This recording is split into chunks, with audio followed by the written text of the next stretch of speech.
Gear का चुनाव।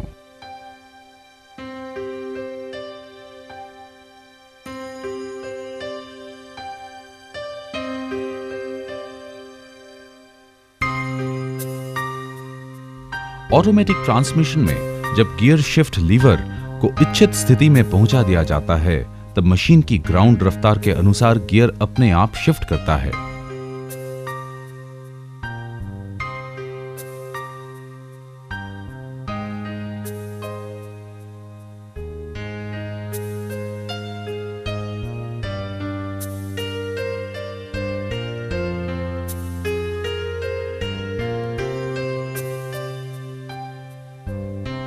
Up shifting.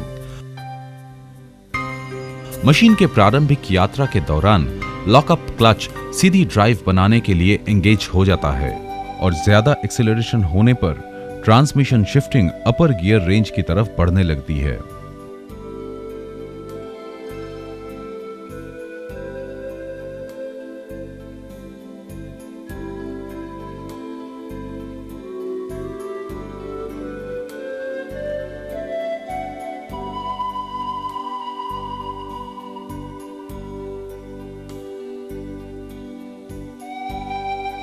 Down shifting.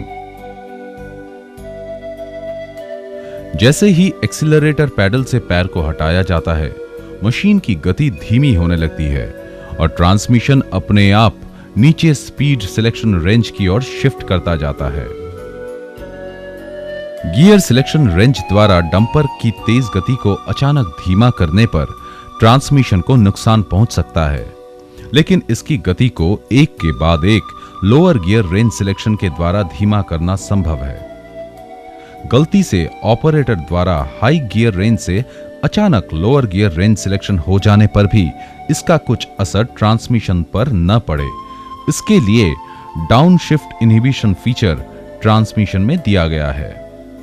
इसके द्वारा एकाएक हायर रेंज से लोअर रेंज सिलेक्शन करने के बावजूद डंपर की गति अपने आप धीरे धीरे लोअर सिलेक्शन रेंज में आती है। यह गुण फॉरवर्ड गियर के रिवर्स गियर से अचानक एंगेजमेंट के प्रभाव को भी कम करता है। अप शिफ्टिंग या डाउन शिफ्टिंग दोनों ही स्थितियों में गियर शिफ्ट लीवर को जरूरत के हिसाब से पोजीशनिंग करना चाहिए। Banking up. गाड़ी को उल्टा चलाने के लिए गियर सिलेक्शन लीवर को और पोजीशन में रखा जाता है। एक्सीलरेटर और स्टीयरिंग को नियंत्रण में रखकर और पीछे की ओर देखते हुए मशीन को पीछे करना सुरक्षित है या नहीं, इसके लिए निश्चित होते हुए इसे पीछे की ओर ले जाना चाहिए।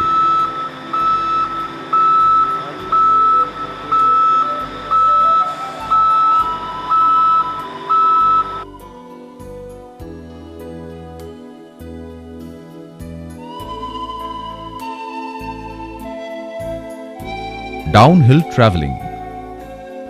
ढलान या चढ़ाई पर यात्रा करते समय सड़क के उतार चढ़ाव, जमीन की असमतलता और सड़क की चौड़ाई को ध्यान में रखते हुए एक मॉडरेट स्पीड को मेंटेन करने की आवश्यकता है।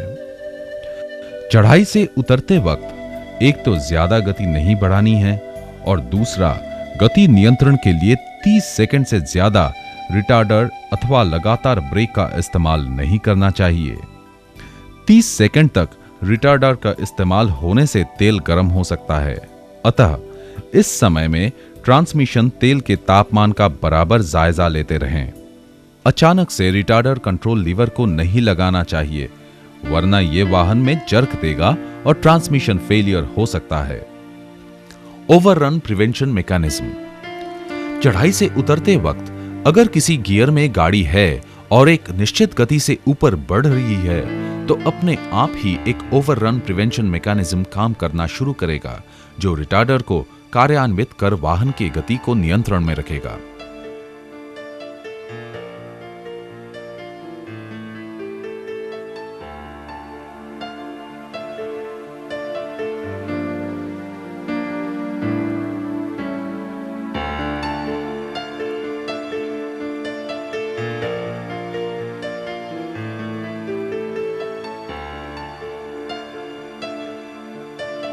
कुछ डंपर में रिटार्डर फुट पेडल से कार्यान्वित होता है।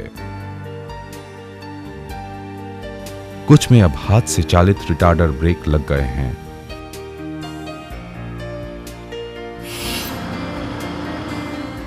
इमरजेंसी स्टॉप, सर्विस ब्रेक लगाए। रिटार्डर कंट्रोल लीवर को खींचे धीरे धीरे, जिससे कि वाहन को झटका न लगे या फिर टायर स्लिप न करे। इमरजेंसी ब्रेक को काम में लगाएं।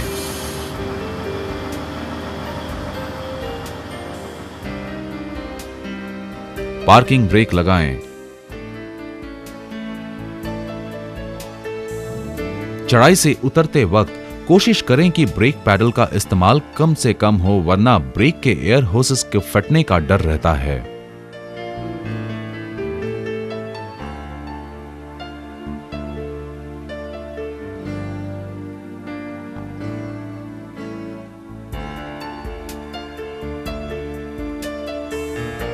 यदि टॉर्क कन्वर्टर का तेल का तापमान सीमा से बढ़ जाता है तो इंजन को स्टार्ट रखकर न्यूट्रल में 2000 आरपीएम पर चलने देते हैं।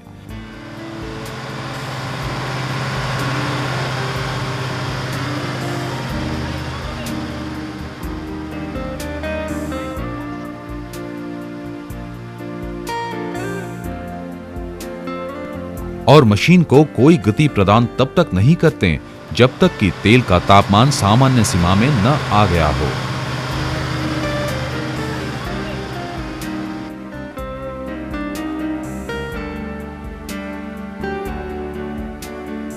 चढ़ाई से उतरते समय यदि रिटार्डर ही काम करना बंद कर दें तो रिटार्डर कंट्रोल लीवर को पूरा इस्तेमाल करें और फिर से लगाएं।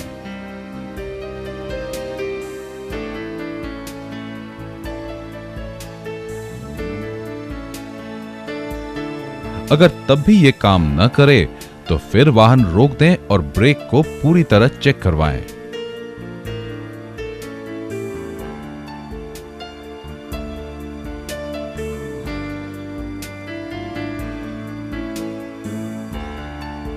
Dry and slipping road controls and brief about their settings. Instrument panel पर ब्रेकिंग के लिए एक सेफ्टी डिवाइस लगा होता है, जो कि खासकर सूखे और फिसलने वाले सड़क पर वाहन चालन के समय इस्तेमाल में आता है।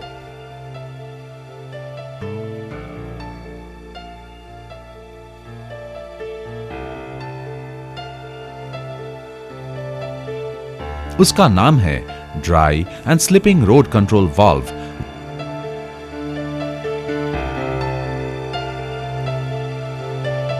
वाहन के अगले चक्के में पूरा ब्रेक की शक्ति इसमें लगती है। यदि भीगी और फिसलन वाली सड़क है तो फिर अगले चक्के में कम ब्रेक शक्ति की जरूरत है सुरक्षित ऑपरेशन के लिए।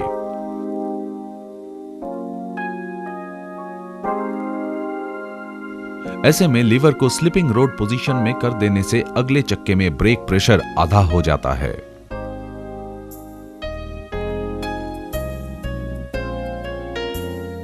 Statutory provisions regarding haul road or benches. खुली खदान की बेंच की ऊंचाई डिगिंग मशीन के बूम की ऊंचाई से कम होनी चाहिए।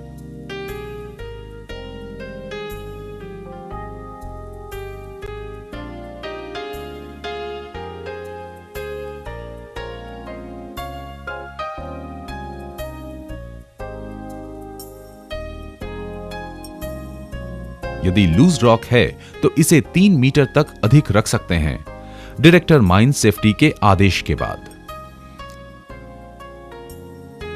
बेंच की चौड़ाई इसकी ऊंचाई से कम न हो।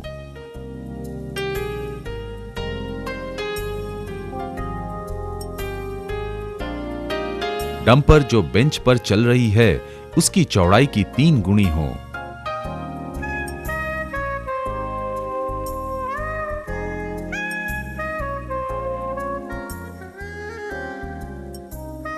शॉवल या ड्रैग लाइन के लंबाई की दुगनी से अधिक हो।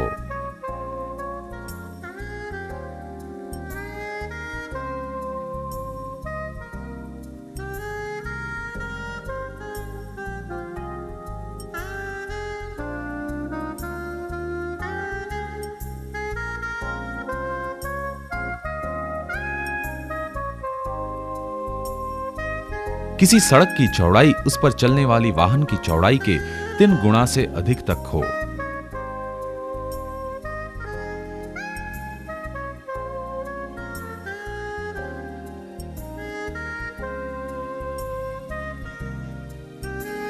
हॉल रोड के लिए वैधानिक कंडीशन।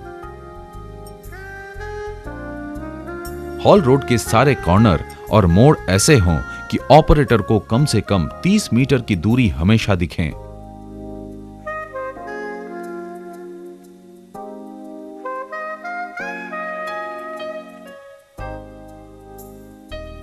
हॉल रोड में हमेशा सभी जगह बर्म बनाई जाए।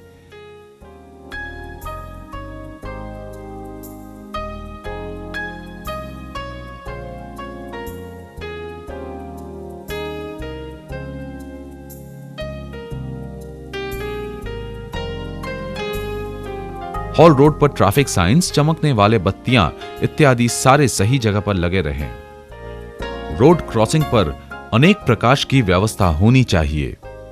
जहां ज्यादा ट्रैफिक हो वहां लाइट व्हीकल्स यानी जीप, कार, मोटरसाइकिल इत्यादि के लिए अलग सड़क की व्यवस्था रखें।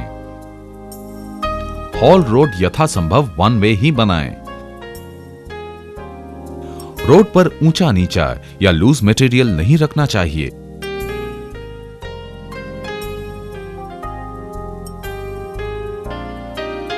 Electrical system of dumpers.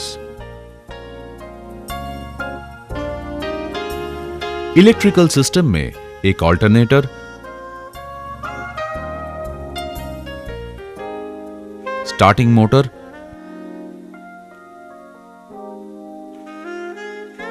बारह वोल्ट की 2 बैटरी जो सीरीज में लगी होती है, मतलब कि 24 वोल्ट, और कुछ कंट्रोल सर्किट और फिटिंग।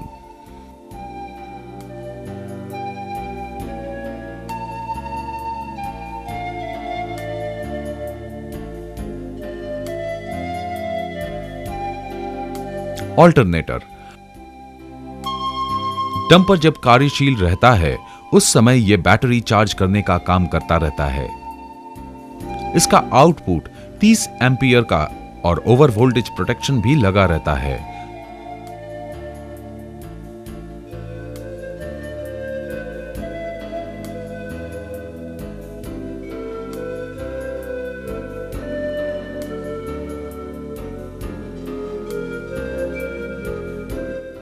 जो बैटरी और इलेक्ट्रिकल सर्किट को बचाता है।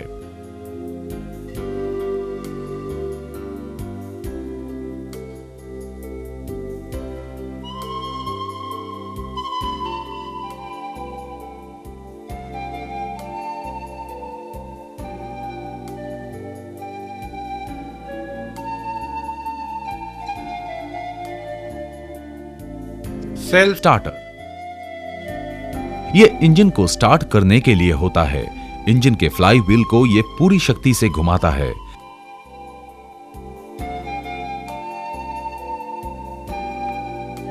इंजन स्टार्ट करने के बाद यह डिसएंगेज हो जाता है।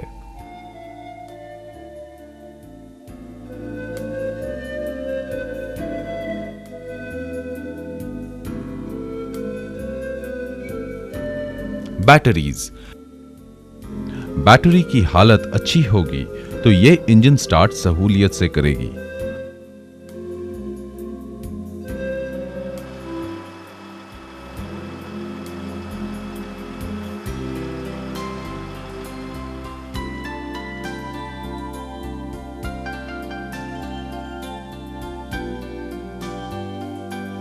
कमजोर बैटरी रहने पर वाहन काफी मुश्किल से स्टार्ट होती है।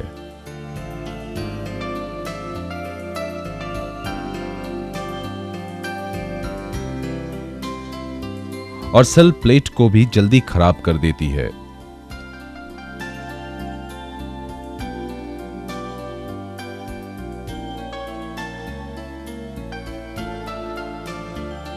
बैटरी में एसिड का घनत्व 1.25 से लेकर 1.26 के बीच होना चाहिए।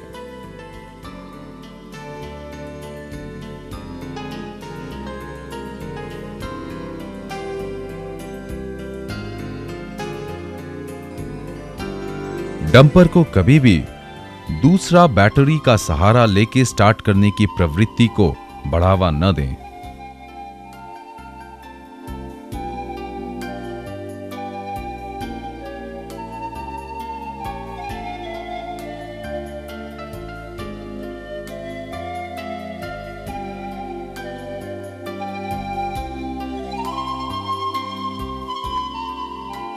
इलेक्ट्रिकल सर्किट में कुछ और जो स्विचेस या इंडिकेटर लैंप्स इत्यादि होते हैं वे है toggle switch, starting switch,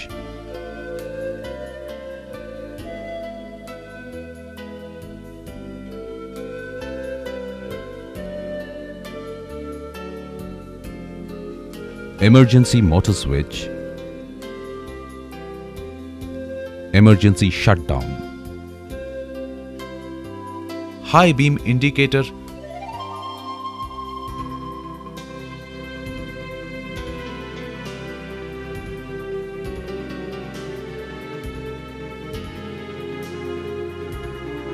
neutral starting switch,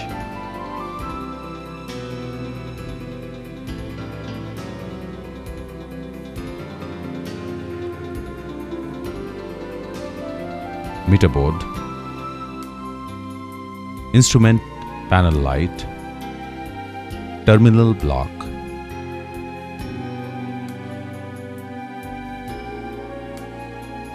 ammeter,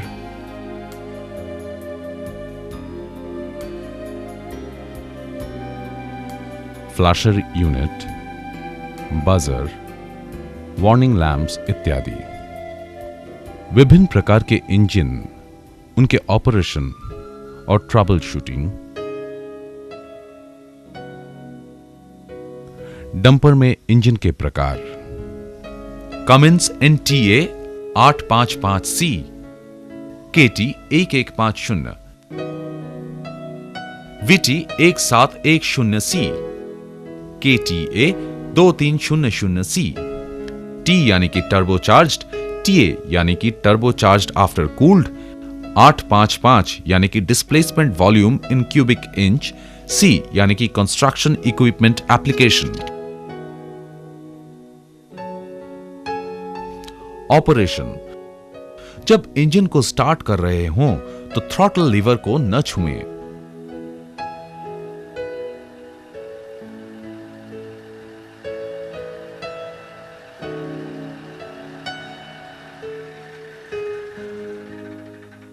यह सुनिश्चित करने के बाद ही इंजन स्टार्ट करें कि आसपास कोई आदमी या मशीन नहीं है।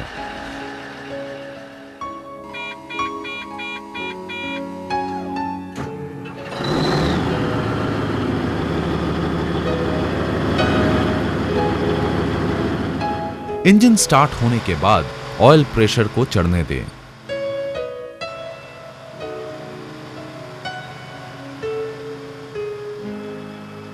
एक 1000 RPM से ज्यादा आइडल स्पीड नहीं बढ़ाएं।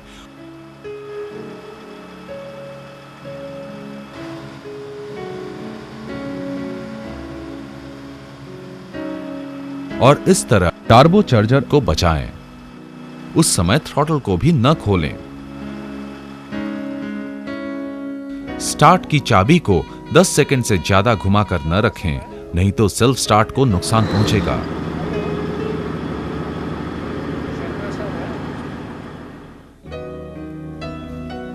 वाहन को लोड लेकर चलने के पूर्व इसके इंजन को पूरा वार्म अप कर लें। ऑयल का तापमान 105 डिग्री सेंटीग्रेड से ज्यादा नहीं होनी चाहिए, जो कि कूलेंट टेम्परेचर मीटर से पता चलता है। पानी का तापमान 75 से 80 डिग्री के बीच होना चाहिए। लुब्रिकेंट प्रेशर 3 से 7 kg प्रति स्क्वायर सेंटीमीटर साधारण गति में और 1 से 2 kg प्रति सेंटीमीटर स्क्वायर आइडल स्पीड में। एग्जॉस्ट गैसेस: वाहन का एग्जॉस्ट गैसेस अगर बहुत धुआं देता है तो यह बताता है कि वाहन में या तो एयर क्लीनर या फ्यूल या और कुछ गड़बड़ है। इसकी जांच होनी आवश्यक है।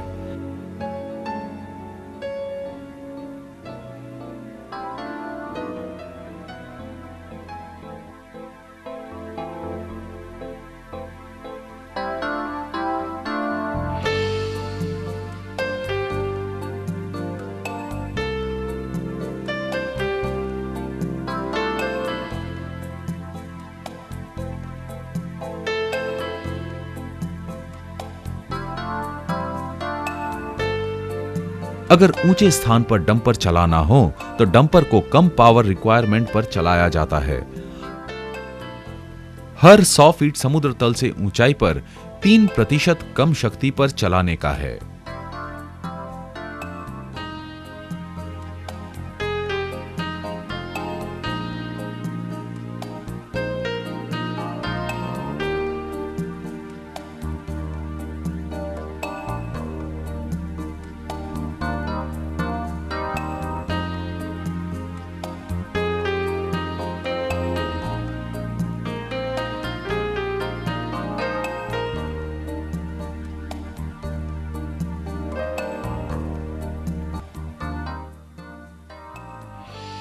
इंजन बंद करने के पहले 3 से 5 मिनट आइडल में चला लें।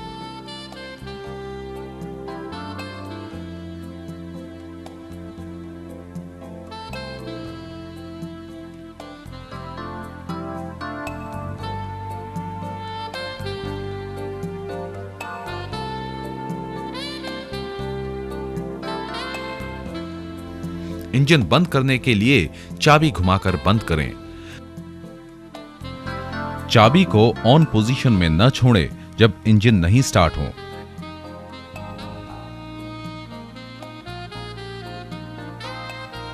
ऐसे में ओवरहेड टैंक होने से फ्यूल सिलेंडर्स में बहता है और हाइड्रोलिक लॉक हो सकता है।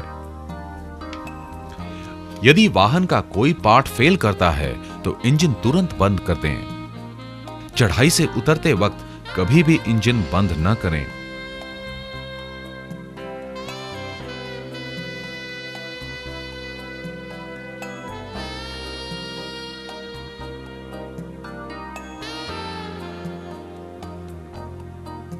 चढ़ाई से उतरते वक्त गति न बढ़ने देने का विशेष ध्यान रखें। इंजन में ट्रबल होने पर क्या करें? काम करने के पहले सोचें।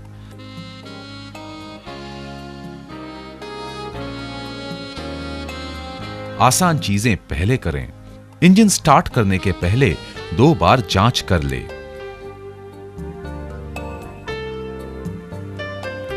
ट्रबल के मुख्य कारण का पता लगाने का कोशिश करें।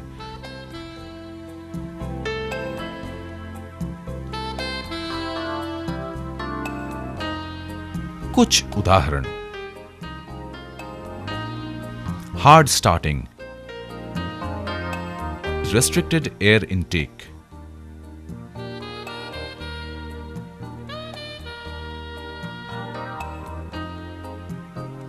फ्यूल खत्म हुआ तो हो सकता है।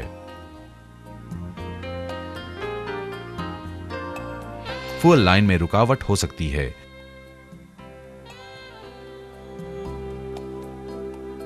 फ्यूल में पानी हो सकता है। लीकेज के कारण तेल में हवा आ जा रहा हो।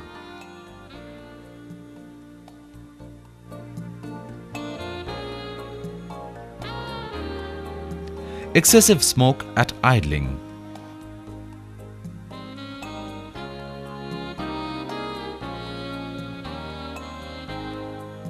फ्यूल सप्लाई जैम हो सकता है।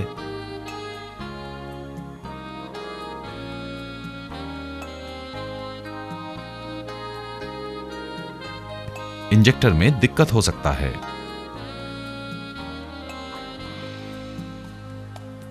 Engine not taking proper load.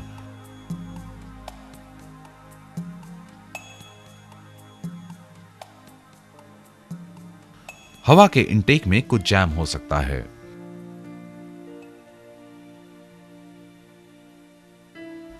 Exhaust का बैक प्रेशर ज्यादा हो सकता है। फ्यूल सप्लाई जैम हो सकता है।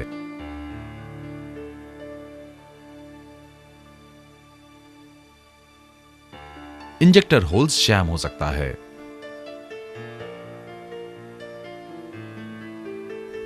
High coolant temperature. कूलेंट कम हो सकता है।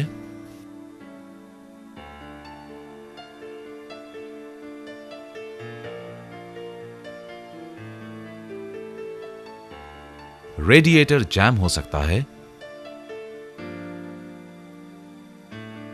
फैन बेल्ट ढीला हो सकता है।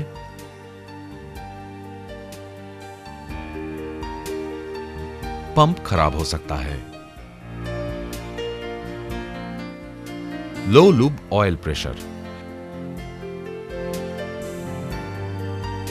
लूब ऑयल कम हो सकता है।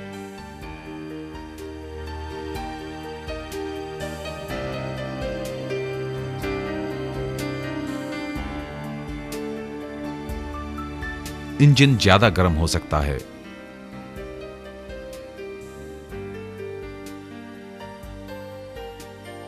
तेल खराब ग्रेड का हो सकता है।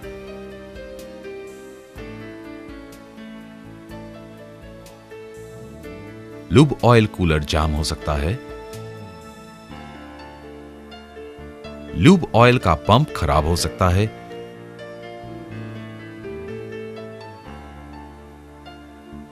लूब ऑयल में डीजल मिला होना भी एक कारण हो सकता है।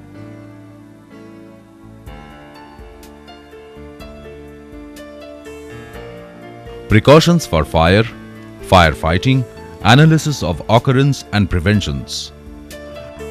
डंपर का इंजन, एग्जॉस्ट मफलर और टार्बोचार्जर में आग लगने का डर सबसे अधिक रहता है। ज्यादातर आग ल्यूब्रिकेंट या हाइड्रोलिक ऑयल के होस पाइप जो फट सकते हैं उनमें लगती है।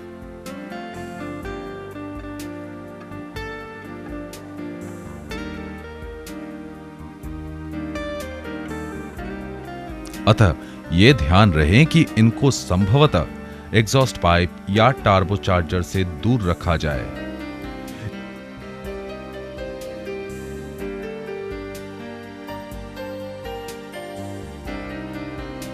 इसके अलावा टार्बोचार्जर और एग्जॉस्ट पाइप आदि को एस्बेस्टस या वूल लाइनिंग से ढककर रखा जाए।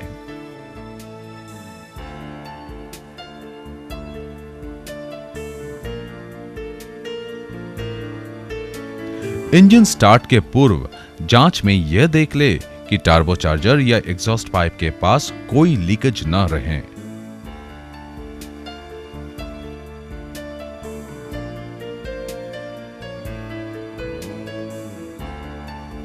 Fire extinguisher. 50 टन के डंपर में पोर्टेबल फायर एक्सटिंग्विशर विभिन्न साइज के यानी कि ड्राई केमिकल पाउडर टाइप लगे होते हैं, पर 85 टन या इसके ऊपर साइज के डंपर में ऑटोमेटिक फायर एक्सटिंग्विशर फिट होते हैं। सेंसर वाले नोजल उन गर्म इलाकों के पास लगे होते हैं जो फायर एक्सटिंग्विशर को ऑटोमेटिकली ऑपरेट करते हैं।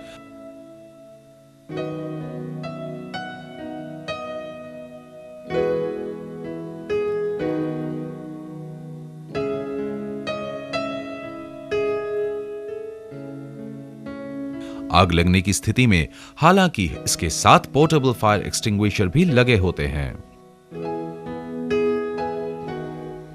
इन फायर एक्सटिंग्विशर के इस्तेमाल के लिए प्रॉपर ट्रेनिंग और समय पर इनकी जांच और रीफिलिंग का डेट इत्यादि मेंटेन करके रखें।